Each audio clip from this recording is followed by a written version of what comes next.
자, 그러면은 페이지 넘기셔서요. 20페이지에 출애굽기 신명기에 나타난 그리스도가 있고요. 그 다음에 출애굽기 신명기에 나타난 하나님의 나라에 대한 게 있는데 이거는 여러분들 그냥 읽어보시기 바랍니다. 중요한 단어들 중심으로 한 거니까. 그 다음에 21장으로 다시 넘어와서 이 핵심을 한번 다시 보도록 하겠습니다. 출애굽기 3장 14절 쉬운 성경으로 읽어볼게요. 시작. 나는 스스로 있는 자이다. 너는 이스라엘 백성에게로 가서 스스로 있는 분이 나를 너희에게 보내셨다고 말하여라. 하나님의 이름을 말해주는 장면인데 신학적으로 안 갈 수가 없죠. 스스로 있는 자이다. 영어로는 I am who I am. 히브리어는 어떻게 되어 있을까요? 물론 이게 히브리어 표현을 그대로 잘 표현한 거예요. 히브리어도 똑같이 비동사가 있어요. 우리 영어 공부를 잠깐 해보도록 하겠습니다. 비동사는 뜻이 두 개죠. 하나는 이다. 또 하나는 있다. 히브리어도 똑같아요, 여러분들. 또 하나가 더 있다면 되다. 히브리어로는. 영어에도 비동사가 되다라고도 쓸 수 있나요? 되다라고는 안 되죠. 좀 미래형이 되니까, 그렇죠? 근데 히브리어는 크게 세 가지 뜻이 있다고 보시면 돼요. 그래서 I am who I am은 I를 썼으니까 영어로는 am이라고 번역한 거고, 어쨌든 히브리어에는 이 비동사가 기본적으로 비동사가 두 개가 있는 거예요. 한국말로 쓰면 하야 동사거든요. 하야라고 해요. 하야 후 하야 뭐 이렇게 되는 거예요, 말하자면. 그럼 이거 해석을 다시 한번 해보겠습니다. 나는 이다. 나다. 이렇게 간단하게 해석할 수 있겠죠. 이게 무슨 뜻이에요, 그러면은? 지금 모세가 물어보는 하나님의 이름이 무엇입니까? 물론 단순히 이름을 물어보는 건 아니에요. 왜냐하면 여호와라는 이름, 스스로 있다는 그런 중요한 의미의 여호와라는 이름은 아브라함도 불렀었고 계속 창세기에서부터 나오는 이름이니까요. 지금 모세가 물어보는 건 하나님의 이름의 뜻이 무엇입니까를 물어보는 거예요. 정확하게 말하면. 무슨 의미의 하나님입니까? 하나님께서 설명을 좀 해주는 거죠. 여호와의 뜻이 뭐냐면 나는 잘 보세요. 나는 이다인 나다. 근데 히브리어는 좀 이게 단순하지가 않다는 거. 뭐냐면 한번 이걸 내보세요. 나는 있다. 이렇게 하면 어떻게 해석이 될까요? 나는 있다. 있다. 나는 되고자 하는 대로 되는 존재이다. 아멘. 나는 있었던 존재로 있는 존재이고, 예, 맞아요. 난 지금 있는 존재로 있는 존재이다. 오케이. 아유, 적어주세요. 다시 불러주시고 세 가지를 그대로 말씀하시면 돼요. 중요한 건 뭐냐면 목사님 말이 왜 맞냐면은 히브리어는요, 아주 이거 좀 충격적인 거예요. 히브리어에는요, 동사가 우리는 영어 배울 때 이렇게 배우죠. 과거, 현재, 그 다음에 미래 이렇게 해가지고 시제를 막 12시제로 나누잖아요. 히브리어는 어떻게 될 것 같아요? 시제가 아예 없어요. 창세기부터 말라기까지 히브리어 단어 쭉 써놨는데 모든 동사에 시제가 없어요. 그럼 어떻게 해석을 해요? 알아서 해석하는 거예요, 그냥. 앞뒤 문맥을 봐서 이게 자연스럽게 미래형이겠다. 이거는 현재형으로 해석해도 돼. 이건 옛날 얘기를 하는 거니까 과거형 이렇게 해석하는 거예요. 충격적이죠. 왜 이렇게 했을 것 같아요? 히브리어가 왜 이렇게 생겼는지 우리가 따질 문제는 아닌데 제가 생각할 땐 하나님을 표현하기 가장 좋은 언어가 히브리어인 것 같아요. 보세요. 하나님께서 아브라함에게 너는 내 앞에 행하여 완전하라. 완전하라 할 때도 하야 동사를 써요. 있다. 빛이 있어라 할 때 하야 동사를 써요. 하야, 있다, 빛 이렇게 말하는 거예요. 명령형이 되는 거죠. 앞에 나오니까. 빛아 있어라. 그러니까 어떻게 돼요? 있었다. 아브라함한테도 너 내 앞에 행함이 완전함이 있어라 이렇게 명령하시는 거거든요. 완전함이 있어라 명령했어요. 그러면 어떻게 해요? 저 완전함이 없는데요. 내가 있으라면 있는 거야. 이렇게 되는 거예요. 하나님이 똑같이 말씀해. 나는 있을 존재로 있는다. 이렇게도 해석할 수 있어요. 내가 될 존재로 나는 되는 자다. 하나님이 계속 이름을 말해주는 게 그거예요. 그 하나님의 이름이 스스로 있는 자라는 거군요. 그게 아니라 지금 하나님의 이름이 엄청 많다는 얘기를 하는 거예요. 이해하십니까? 나는 내가 되겠다고 하는 그것이 곧 나다. 이해하세요? 하나님 뭐가 되겠다는 거예요? 나는 자비로운 자다. 그러면 하나님은 자비로운 자인 거예요. 내가 선이다 그러면 선이 되시는 거예요. 내가 빛이다면 내가 빛인 거예요. 하나님이 되시겠다고 하는 그곳에 되시는 거예요. 물론 있다라고도 번역할 수 있죠. 내가 있을 곳에 있습니다. 내가 있겠다고 하는 그곳에 있겠다. 내가 성소를 이곳에 지을 것이고 내가 너희들 가운데 있을 것이다. 그럼 내가 있을 것이다 하면 있는 거예요. 근데 문제는 뭐예요? 하나님 죄가 이렇게 많은데 어떻게 있으려고 그래요? 아마 못 있을걸요? 우리가 죄가 안 없어지는데 어떻게 하실 거예요? 내가 있는다고 하면 있는 거야. 어떻게 해요? 죄 문제를 내가 해결한다고. 죄 문제를 내가 해결한다고. 그래서 내가 있을 거라고. 이게 하나님이신 거예요. 하나님이 모든 이름을 말씀하실 때는 계속 내가 어떤 존재다라고 말씀해요. 아까 레위기 읽을 때 그 표시했었죠. 내가 거룩하게 하는 하나님이다. 내가 되겠다고 하는 그 하나님인데 내가 거룩하게 하는 하나님이야. 내 이름이 거룩하게 하는 하나님이야. 하나님 근데 그게 가능할까요?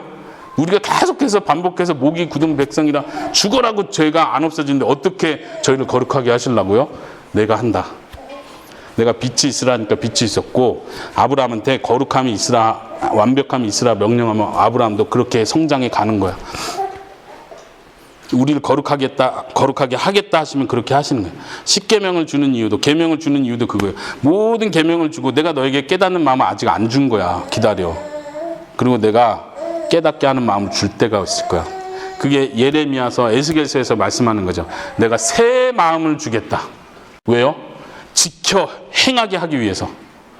하나님이 그걸 하게. 근데 어떻게 주실 건데요? 내가 그 대가를 지불할 거다. 피의 대가를 지불해서 내가 너희들에게 새 마음을 줄 것이다. 하나님의 이름. 한번 하나님의 이름이 나오는 출애굽기 34장 한번 찾아볼까요? 34장 5절부터 7절이요. 여호와께서 구름 가운데 강림하사 그와 함께 거기 서서 여호와의 이름을 선포하실세. 하나님께서 하나님의 이름을 선포하는 거예요. 선포하시기를 여호와라 여호와라 자비롭고 은혜롭고 노하기를 더디하고 인자와 진실이 많은 하나님이라. 이것이 지금 하나님의 이름이에요. 단순히 여호와만 하나님이라는 얘기가 아니라 인자한 분이 하나님이고 이 땅에 가장 자비롭고 가장 인자한 분이 있다면 그분이 하나님이라는 거예요. 노하기를 더디하시는 분. 인간 중에도 노하기를 더디하는 사람이 착한 사람이 있지만 그 극치는 하나님 한 분이라는 얘기를 하는 거예요. 인자와 진실이 많은 하나님. 7절에 인자를 천대까지 베풀며 악과 과실을 죄를 용서하리라. 그러나 벌을 면제하지는 아니하고 아버지의 악행을 자손 3,4대까지 보응하리라. 거기서 아까 중요하다고 했었죠. 벌을 면제하지 않는다. 하나님은 그러시다는 거예요. 아니 왜 하나님 이름이 꼭 그런 쪽에서 벌까지도 면제해서 우리 지난 시간에 얘기한 것처럼 아담과 하와가 죄를 짓고 사람들 계속 죄를 지으면 에이 다 없애고 그냥 다 용서해 줄게. 없었던 걸로 합시다. 너는 안 돼. 내가 다시 천사 같은 너희를 만들어서 하나님 나라를 완성할게. 이렇게 안 하시는 거예요. 왜 안 하시는지 아세요? 하나님이 그런 분이 아니에요. 그렇게 하시면 하나님이 아닌 거예요. 그냥 하나님은 벌을 면제하지 않아요. 죄가 딱 지어졌다. 그럼 그 죄는 반드시 대가를 치러서 해결해야 되는 문제가 되는 거예요. 하나님께는. 왜요? 하나님은 그런 분이시기 때문에. 지금 여기서 하나님 자신을 계속 얘기하는 거예요. 네. 그 다음에 다시 교재로 들어오면요. 첫 번째 그 1번 한번 보실게요. 21장 1번.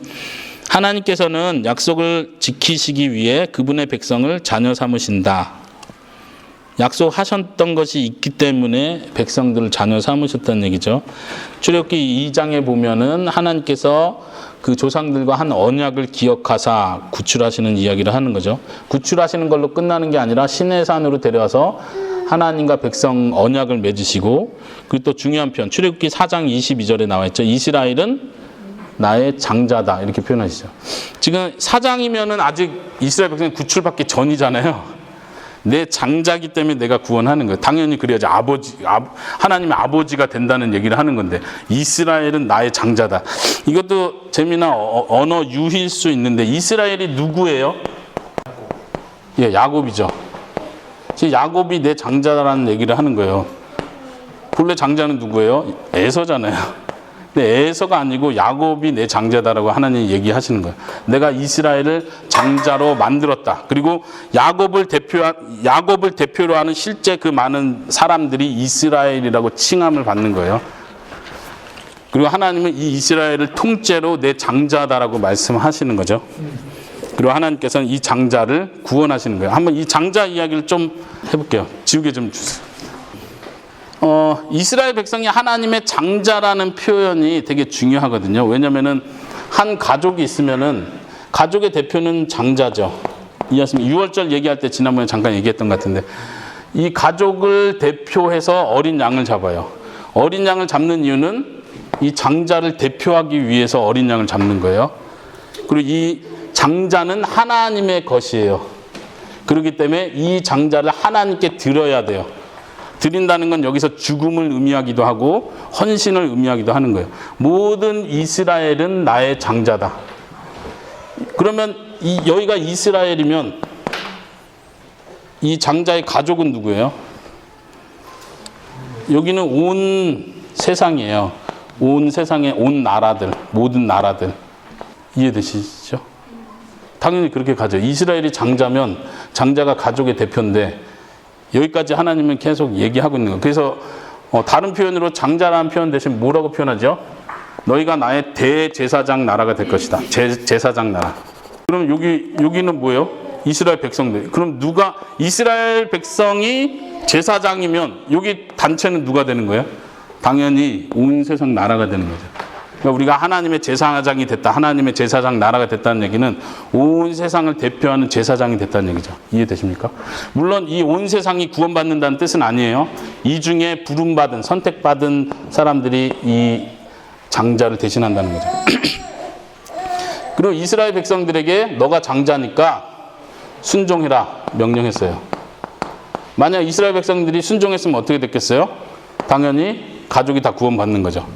이 온 세상으로부터 선택받은 모든 백성들 구원받는 거죠. 근데 이스라엘 백성들은 순종을 실패했죠. 그럼 이걸 어떻게 극복하시죠? 하나님은 어떻게 구원하시죠? 예, 한번 마태복음을 한번 살짝 찾아볼게요. 마태는 구약하고 계속 구약의 성취를 관점으로 마태복음을 쭉 써가거든요. 거기서 예수님을 이렇게 표현해요. 2장 15절 한번 보세요. 14절부터 제가 읽어볼게요. 요셉이 일어나 밤에 아기와 그 어머니를 데리고 애굽으로 떠나가 헤롯이 죽기까지 거기 있었으니 헤롯이 죽이려고 하니까 요셉이 이집트로 도망간 거예요. 그랬더니 마태는 이 사건을 가리켜서 주께서 선지자를 통하여 말씀했었다. 이걸 예언했었다는 거예요. 예수님이 이집트로 도망갈 걸 예언했었다는 거예요. 그러면서 인용하기를 이집트로부터 내 아들을 불렀다. 이거 뭔 얘기예요? 언제 이런 성경 구절이 메시아 예언에 있나요? 출애굽기를 통째로 말하는 거예요. 지금 예수님이 이스라엘이라는 얘기를 하는 거예요. 이해되십니까? 이게 아주 중요해요. 구약을 성취하는 거예요. 예수님이 이스라엘이었다. 왜냐하면 내가 이스라엘을 이집트에서 불러냈잖아. 근데 예수님도 똑같이 내가 이집트에서 불러내고 있는 거야 지금. 그래서 이집트에서 불러낸 이스라엘에게 계명을 주고 순종하라고 요구했어. 예수님도 똑같은 순종을 요구받고 시험을 받으시는 거예요. 그리고 시험을 통과하는 걸 보여주죠. 40년 광야 생활을 통해서. 예수님은 42일을 계셨지만 상징적으로 그렇게 보여주는 거예요. 예수님은 모든 순종을 완벽하게 하시고 하나님의 아들로서, 장자로서. 예수님은 이는 내 사랑하는 아들이요 그러셨죠. 예수님이 이걸 성취하시는 거예요. 이스라엘이 실패한 거, 그러니까 출애굽기, 레위기, 민수기, 신명기에서 주어진 모든 계명들 이스라엘은 다 어긴 걸 보여주죠. 못하는 거예요. 못했지. 근데 내가 세울 그 한 사람이 순종을 해낼 거야. 그리고 그 순종으로 예수 그리스도 안에 속한 모든 가족들은 그 순종의 대가로 구원을 받는 거야. 이렇게 말씀하시는 거예요. 우리가 신약까지 가지 않고 모세 오경을 해석하려고 하면 결국 교훈밖에 안 남아요. 이렇게 또 살아야 되는 거예요. 율법적으로 도덕적인 교훈만 남게 되는 거죠. 모세 오경 계속해서 이걸 보여주는 거예요. 예수 그리스도를 통해서 하나님께서 이루실 일을 보여주는 거죠. 이해되십니까? 혹시 질문 있으세요? 자, 두 번째로 한번 넘어가 볼까요? 두 번째, 하나님께서는 피로 자녀, 백성 삼은 언약을 맺으시고 거룩한 삶을 요구하신다. 피의 언약이라는 표현이에요. 출애굽기에서 특별히 하나님께서 명령하시면서 동물의 피를 잡아서 동물을 잡아서 그 피로 백성에게 뿌리는 장면을 보여줍니다. 24장이에요. 백성에게 뿌리고 이것이 언약의 피다. 피 없이는 언약을 맺지 않는 거예요. 기억나세요? 노아의 방주 때 하나님께서 희생제물을 드리게 하시고 거기서부터 하나님께서는 언약을 맺으시죠. 그 향기를 받으시고. 아브라함한테도 마찬가지예요. 22장에서 이삭 대신 순양을 제물로 바치게 하시고 나서 내가 너 씨를 통해서 너 씨가 대적의 문을 얻을 것이다. 약속을 하시죠. 피의 대가를 계속해서 보여주시는 거예요. 여기서도 마찬가지예요. 나는 너희의 하나님이 될 것이다. 너희는 내 백성이 될 것이다. 그 근거가 뭐예요? 순종이 아니라 정확하게 보면 그 피의 대가로 너희가 내 백성이 되는 것이다. 내가 너희의 하나님이 되는 그 피의 대가로. 근거가 여기 있는 거예요. 그 피는 예수 그리스도를 가리키죠. 그리고 하나님께서 친히 내려오셔서 우리 중에 거하심. 이 말은 성소를 가리키는 거죠. 하나님께서 성소로 우리 가운데 거하십니다. 그리고 우리에게 명령하시죠. 너희가 거룩해라. 왜요? 내가 너와 함께 있을 것인데 죄인들과는 내가 함께 할 수 없다. 그러니까 너희가 거룩해져야 된다. 내가 좀 더러운 걸 수용하는 하나님이 될 수는 없다. 난 그런 하나님이 아니다. 너희가 거룩해져야 된다. 그리고 모든 제사법, 의식법, 정결법을 다 주시는 거예요. 그리고 이렇게 행해라. 그래야 거룩해진다. 그런데 문제는 뭐예요? 그렇게 못 행해요. 그러니까 하나님께서 주는 대답은 내가 할 수 있도록 해주겠다. 걱정하지 마라. 나는 너희를 거룩하게 하는 하나님이다. 이렇게 말씀하시는 거죠. 아까 그 표현이 있습니다. 레위기 20장 8절에 거룩하라. 나는 너희를 거룩하게 하는 여호와 하나님이다. 이렇게 표현합니다. 하나님이 누구신지를 계속 보여주는 거예요. 거룩하게 하시는 분이다. 그냥 그 옆에 마음의 할례를 행하라는 표현이요. 하나님께서 마음의 할례를 행하시겠다는 표현 거기 30장 6절에 있고요. 세 번째로 넘어가 볼까요? 하나님의 목적은 그분의 이름을 온 세상의 모든 사람들에게 알리는 것이다. 하나님의 이름을 알리시는 것이 목적이에요. 여기서 중요한 주제를 하나 보면 출애굽기 9장 16절에 써 있죠. 너를 세웠으면 온 천하에 내 이름이 너를 세웠으면 내 이름이 온 천하에 전파되게 하려 함이라 이렇게 말씀하시는 구절이거든요. 여기서 너는 누구겠습니까? 예수님? 예. 예수님까지 가면 바로 왕이죠. 바로 왕. 파라오를 세운 목적이에요. 파라오를 왜 세웠냐면 내 이름이 온 세상에 전파되게 하려고 파라오를 세운 거예요. 그래서 하나님이 어떻게 하셨어요? 파라오를 순순히 보내지 못하도록 하나님이 파라오의 마음을 계속 강팍하게 만드시는 거죠. 왜 계속 강팍하게 만들어요? 그래야 하나님이 계속 재앙을 내리니까. 계속 재앙을 내리면 어떻게 돼요? 하나님의 모든 신 위에 뛰어난 하나님이구나. 이걸 이스라엘 백성도 알고 이집트 백성도 알고 이집트의 그 재난의 소식을 들으면 온 세상 나라가 여호와 하나님이란 분이 있는데 그때 파라오가 자기가 진짜 신이고 왕이고 이런 권위를 내세우면서 여호와 하나님께 도전했는데 다 패했대. 마지막에 파라오의 아들까지 죽었대. 이게 온 세상에 다 퍼진 거예요. 하나님의 목적은 하나예요. 내 이름을 온 세상에 전파하기 위해서 파라오를 세웠다. 하나님의 이름에 대해서 하나님이 얼마나 가치를 두시는지 오늘 이 전체에서 보았으면 좋겠는데 한번 잘 이해를 못하시는 분들을 위해서 로마서 9장 한번 찾아볼까요?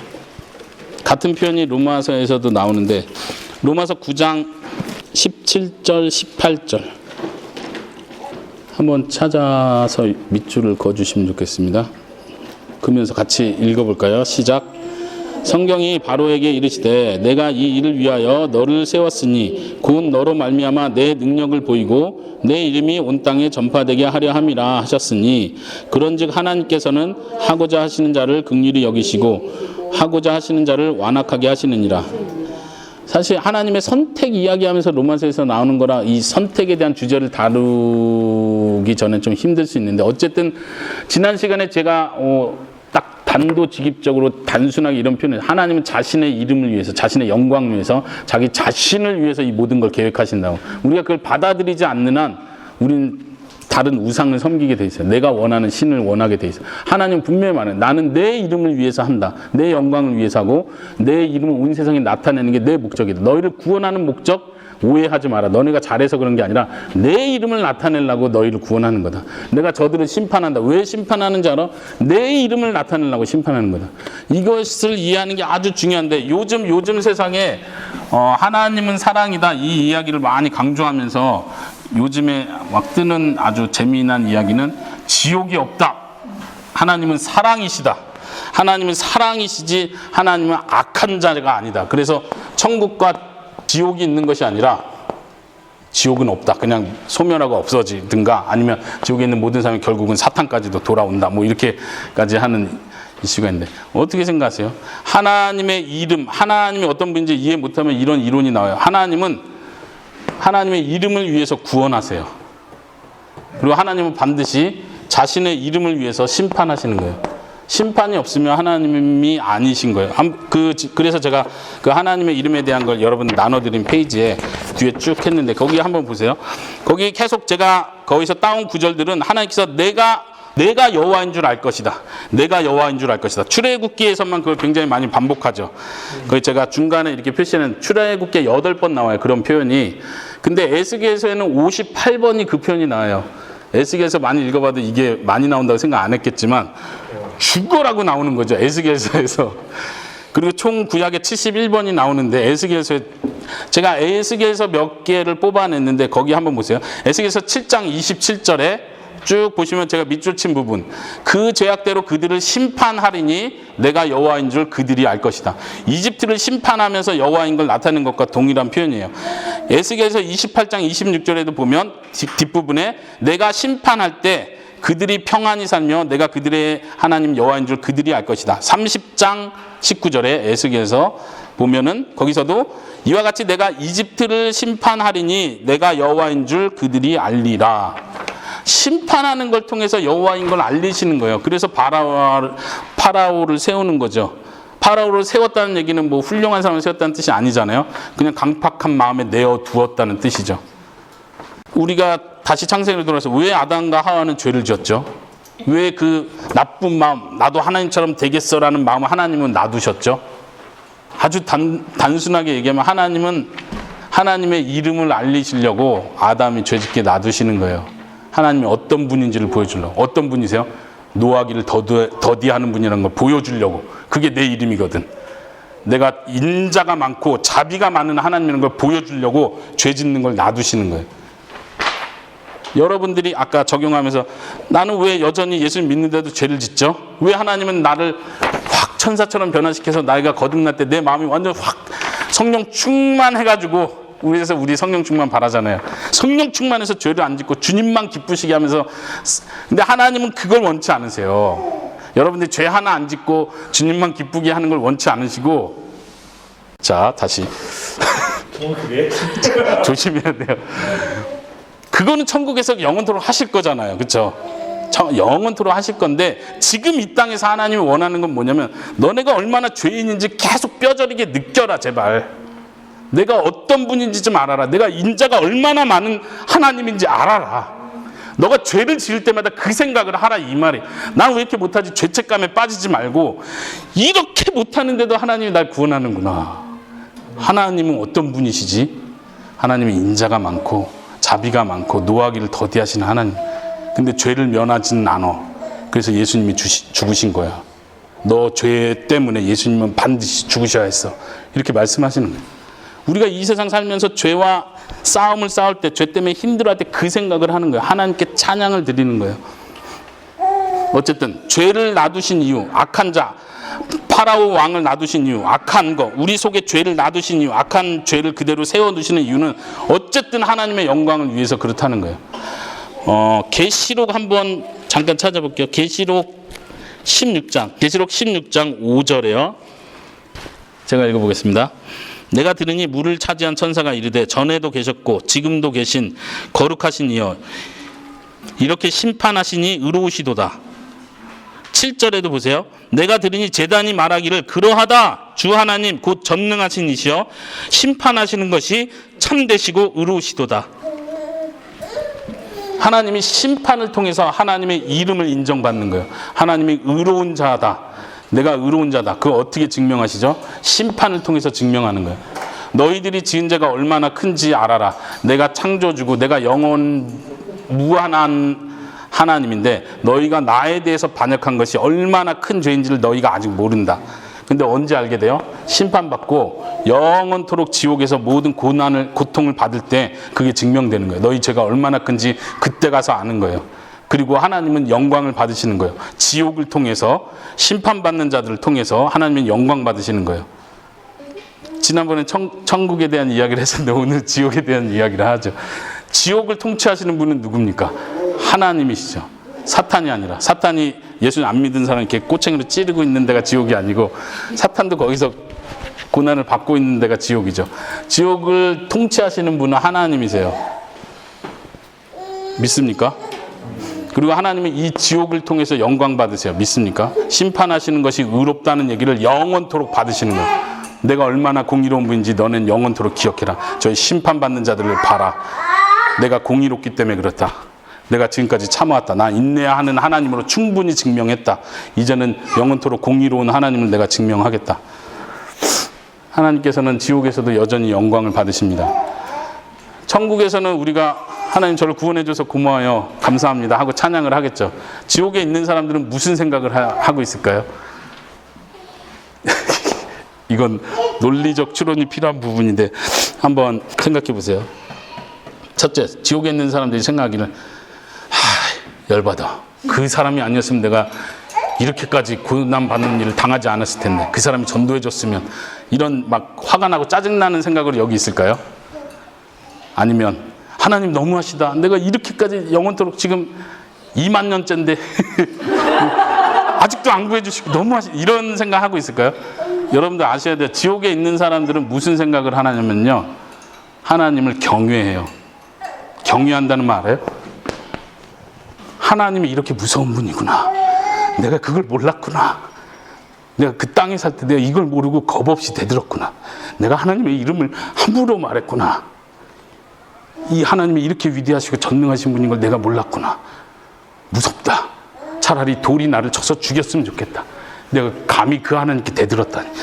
영원토록 그렇게 사는 거예요. 영원토록. 그리고 하나님이 영원토록 영광을 받으시는 거예요. 하나님이 계획하신 게 그거예요. 구원받는 자들을 통해서 뿐만 아니라 지옥에 가는 그 자들을 통해서 하나님 모든 영광, 모든 이름에 자기의 영광을 돌리시는 거예요. 그렇게 생각하십니까? 다른 생각할 수도 있겠죠, 뭐. 어쨌든 자, 마지막 마무리까지 한번 가볼까요? 세 번째, 레위기 22장 거의 9절 보이세요? 내 거룩한 이름을 더럽히지 마라. 하나님께서 성소에 대한 이야기를 하실 때 모든 법들을 주실 때 하나님께서 계속 강조하는 거예요. 내 이름을 더럽히지 마라. 내 이름을 더럽히지 마라. 그리고 사건들이 나타나죠. 하나님의 이름을 모독한 사람이 한 명 나타나요. 여러분들 레위기 여기 제가 표시해놨던 구절 중에 레위기 23장 27절 그 칸에 보시면은 24장에 성호를 모독한 자가 거기 잠깐 나와요. 그 사건은 스토리로 돼 있기 때문에 여러분들이 한번 읽어보세요. 한 사람이 친구 누구랑 싸우다가 하나님의 이름을 욕되게 했어요. 그러니까 다른 사람을 싸우다 하나님의 이름을 함부로 말했나 보죠. 하여튼 그래서 하나님께서 내 이름을 모욕했다. 그리고 그 사람을 잡아가지고 대기해요. 하나님 어떻게 할까요? 물어봐요. 어떻게 하죠? 결국은 다 돌로 쳐 죽이게 명령하시고 그렇게까지 하는 장면을 보여줘. 짧은 스토리인데 이 스토리가 굉장히 중요한 거예요. 하나님께서 하나님의 이름을 더럽게 한 자를 어떻게 심판하시는지 정확하게 보여주는 거죠. 하나님께서는 계속 성소를 지을 때, 정결법을 지으실 때 내 이름을 더럽게 하지 마라. 하나님은 하나님의 이름이 거룩히 여김 받는 것을 목적으로 하시죠. 우리를 통해서 그 일을 하시는, 우리가 거기 뒤에도 나왔지만 주기도문에서 날마다 그렇게 기도합니다. 주님의 이름이 거룩히 여김을 받으시옵소서. 어떻게 하면 주님의 이름이 거룩히 여김을 받을 수 있을까요?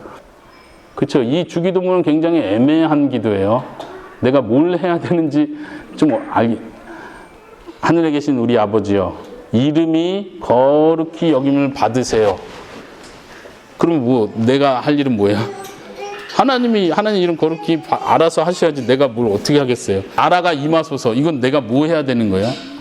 뜻이 하늘에서 이루어졌으니까 땅에서도 이루어지세요. 그거 어떻게 하라는 거예요? 내가 할 일은 뭐예요? 없는 것 같아요. 근데 레위기를 잘 보시면은요, 우리가 할 일을 정확하게 보여주세요. 아까 레위기가 재미있어지는 이유가 아까 그 신성 모독한 사람하고 그 다음에 8장에서 10장 이 사이에 보시면요, 여기도 스토리가 짧은 게 하나 나와요. 나답과 아비후 들어보셨죠? 여기서도 똑같이 하나님이 어떠한 분인지를 보여주는 짧은 스토리인데, 나답과 아비후가 어떻게 하죠? 하나님이 명령하지 않은 불을 했어요. 근데 그 자리에서 바로 죽여버리죠. 아니, 너무한 거 아니야? 근데 너무한 게 아니고, 하나님께서 레위는 특별히 부른 사람이에요. 제사장은 또 특별히 부른 사람이에요. 지금 이 단계로 올라가는 거예요. 너가 모든 이스라엘 백성을 대표하는 사람이다. 그러니까 너 하나 행동이 중요하다. 너가 불순종하면 이스라엘 백성 모두가 불순종한 것이 된다. 그리고 너가 순종하면 너를 통해서 모든 사람이 구원을 받는다. 이렇게 얘기하시는 거예요. 근데 그 제사장 역할을 맡은 사람이 하나님이 명령하지 않은 대로 한 거예요. 불순종한 거예요. 그래서 바로 그 자리에서 죽이시죠. 근데 더 중요한 것은 그 뒤에 하나님께서 한번 적어보세요. 거기 적을 수 있으면 10장 3절에 뭐라고 표현하냐면 10장 3절이라고 적어보세요. 나답과 아비후 옆에. 레위기 10장 3절에 보면은 모세가 아론에게 이르되 이는 여호와의 말씀이라 이르기를 나는 나를 가까이 하는 자 중에서 내가 거룩함을 나타내겠고 온 백성 앞에 내 영광을 나타내리라. 어떻게요? 나를 가까이 하는 자 중. 여기서는 지금 특별히 제사장을 말하죠. 어쨌든 제사장이 하나님과 제일 가까운 데까지 가는 거예요. 대제사장이 더더욱 그렇고, 그리고 레위 지파가 그 중에 또 택함을 받은 거고, 그 밖에는 12지파가 있고, 그 밖에는 온 나라 사람들이 있는 거예요. 하나님의 이름이 거룩히 여겨지는 것은 이 가까이 있는 자들 통해서예요. 이들이 어떻게 행동하느냐에 따라서 하나님의 이름이 거룩해지고 더러워지고 하는 거예요. 내 이름을 더럽게 하지 마라. 왜냐하면 나는 거룩하다. 내 이름을 두는 곳이 바로 이 성전이다. 우리가 하나님의 성전이라는 이야기를 들을 때 엄청 두려운 얘기예요. 성소를 더럽히지 마라. 성소를 더럽게 하지 마라. 이렇게 정확하게 하나님께서 명령하시거든요. 성소를 더럽게 하지 마라. 내 이름을 더럽게 하지 마라. 왜냐하면 이 성소 안에, 하나님의 성전인 너희 안에 내 이름을 두었다. 내가 여기 있다. 근데 우리는 행동 함부로 하잖아요. 말도 함부로 하고 행동도 함부로 하고. 뭐 지옥 가진 않겠지. 또 용서는 해주겠지. 이렇게. 그러니까 그렇게 막 살지 말라는 얘기예요. 방종하지 말라는 얘기죠. 왜냐하면 하나님의 이름이 내 안에 있는 거고, 내 삶을 통해서 하나님이 어떤 분인지가 드러나는 거예요. 하나님이 드러나는 거예요. 하나님이 영광 받으세요. 이 말이 뭐예요? 내가 어떻게 행동하는지가 하나님이 나타나는 모습이에요. 내가 선을 행하고 내가 인자를 베풀고 누군가를 사랑하면 나를 통해서 하나님이 사랑하고 인자를 베풀고 선을 행하시는 분이구나라고 하나님이 나를 통해서 나타내시는 거예요. 하늘에서 뜻이 이루어진 것처럼 나를 통해서 그 뜻이 나타나는 거예요. 하나님이 이런 분이구나. 하나님의 이름이 나를 통해서, 내 삶을 통해서 거룩히 여김을 받는 거예요. 그렇기 때문에 중요하죠. 네, 이해되십니까? 네. 그 뒤에 생각하기는 쭉 찾아보지 않겠고요. 여러분들이 강의를 쭉 들으시면서 집에 가셔서 숙제로 생각해 보시기 바랍니다. 마지막으로 한 구절만 찾아볼 텐데 한번 적어 주시겠어요? 에스겔서 39장 25절. 거기 어디 적어 주셔서 같이 찾아보도록 하겠습니다. 같이 읽어봅시다. 시작. 그러므로 주 여호와께서 이같이 말씀하셨느니라. 내가 이제 내 거룩한 이름을 위하여 열심을 내어 야곱의 사로잡힌 자를 돌아오게 하며 이스라엘 온 족속에게 사랑을 베풀지라. 이해가 되십니까? 거기서 중요한 단어가 있죠. 거룩한 이름을 위하여 뭐 하신대요? 열심을 내서 어떻게 하신대요? 사로잡힌 자를 돌아오게 한다. 구원하신다는 얘기죠. 그리고 이스라엘 온 족속에게 사랑을 베풀 것이다. 하나님께서 여러분들을 지독하게 사랑하십니다. 왜 그러시죠? 여기 답이 나오는 거예요. 하나님의 거룩한 이름을 위해서 하나님은 우리를 사랑하십니다.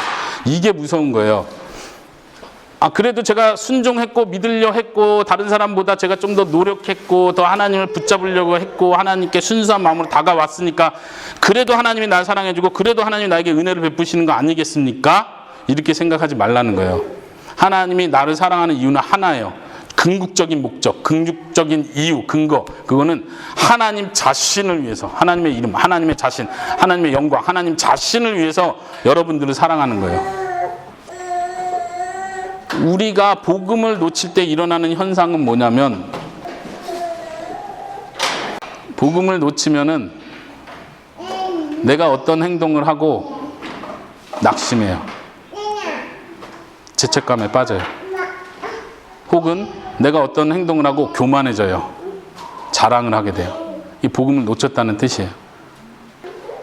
하나님께서 나를 미워하지 않는 이유, 하나님께서 나를 사랑하는 이유, 하나님께서 나를 하나님의 자녀로 만들어가고 징계하시는 이유조차도 하나님 자신의 영광을 위해서, 하나님 자신을 위해서 그렇게 하시는 거예요. 내가 너희를 선택했다. 내 이름을 위해서. 내 이름을 위해서 너희가 거룩해져야 된다. 근데 너네 그렇게 못하잖아. 혼자서 그렇게 못하잖아. 내가 그 대가를 지불한다. 대가를 지불하고 예수님을 통해서 대가를 지불하고 예수님이 승천하는 걸 통해서 성령님을 너희에게 나눠주는 거예요. 그래서 새 영을 준다고 말하고 새 마음을 준다고 말하는 거죠. 그걸 통해서 우리가 그렇게 할 수 있도록 만들어 가시는 거예요. 언제까지? 죽을 때까지. 만들어 가시는 이 과정 중에 있는 거예요. 하나님이 이 과정을 참으시는 거예요. 인내하시는 거예요. 우리가 할 일은 내가 조금 더 하나님께 순종함으로 하나님의 이름을 조금 더 이 세상에 드러낼 수 있는 거구나. 제사장으로서, 장자로서 내가 그 일을 좀 더 드러낼 수 있는 거구나. 이렇게 살고 기쁘게 사시면 돼요. 우리가 실패했을 때, 죄를 짓고 실패하고 우리 아까 목사님 표현하신 것처럼 아침에 새벽 기도 못해서 막 짜증이 날 그 순간에 내가 아이한테 소리를 질러가지고 내 소리를 안 질렀어야 되는데 오늘 하루 또 망쳤더만 이런 느낌이 들 그 순간에 복음, 예수 그리스도의 은혜를 생각하세요. 하나님의 사랑이 절대 변하고 있지 않다는 걸 믿으세요. 그때 믿음이 필요한 거예요.